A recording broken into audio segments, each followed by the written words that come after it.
I will divide the fees as soon as possible, sir.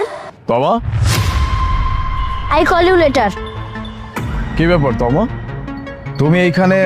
তোমার মা কোথায়? Sir, আমার মা তো অসুস্থ, তাই আমার মার বদলে আমি কাজ করতে আসছি। তোমার মা অসুস্থ? ওকে, আচ্ছা তুমি কার সাথে ফোনে কথা বলছিলে, তাও আবার ইংলিশে?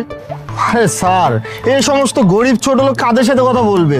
হয়তো রং নাম্বার থেকে ফোন আসছে, তার সাথেই গেজাচ্ছে। দেখেন, আপনি দেখতে পাচ্ছেন যে আমি কথা বলছি, আমার কথার মধ্যে কথা না বললেই খুশি হব। Sorry sir. কার সাথে কথা বলছিলে? স্যার, আমি আমার স্কুলের প্রিন্সিপাল স্যারের সাথে কথা বলছিলাম। প্রিন্সিপালের সাথে কথা বলছিলে, তাও আবার ইংলিশে? এতটুকু একটা মেয়ে এত সুন্দর ইংলিশ বলছো, কোন স্কুলে পড়ো তুমি?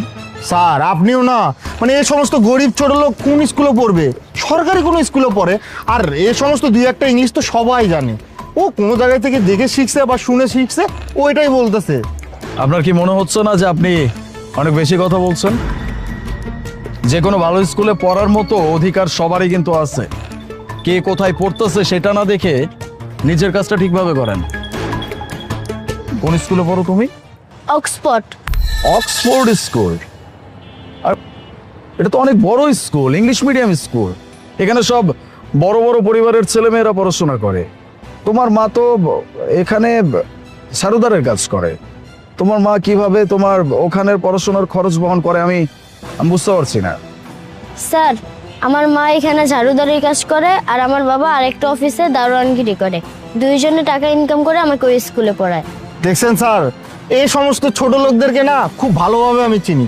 আপনার মতো বড় লোক দেখছে, অমনি সামনে চলে আসছে, ইংলিশতে কথা বলা শুরু করছে, অ্যান্ড গরিবই দেখাবে। দেখানোর পরে আপনার থেকে সিম্পাথি গেইন করবে, যেন আপনি ওর হাতে কিছু টাকা দেন।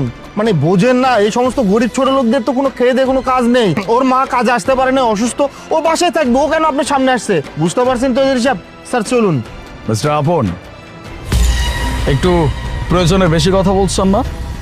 ভুলে যাবেন না যে এই কোম্পানির বস আমি। ওর মাকেও বেতন আমি দেই, আপনাদেরকেও বেতন আমিই দেই। So please keep quiet. বাহ, ইমপ্রেসিভ। ঠিক আছে, তোমার মা যেহেতু অসুস্থ আর তুমি তোমার মায়ের জন্য কাজ করতে আসছো এখানে, তাহলে মন দিয়ে কাজ করতে হবে। তোমার মা যেভাবে কাজ করে ঠিক সেভাবে, কোনো অভিযোগ করার কোনো জায়গা রাখা যাবে না। জি স্যার, আমি মন দিয়ে কাজ করব, অভিযোগ করার সুযোগ দিব না। ঠিক আছে, চলেন।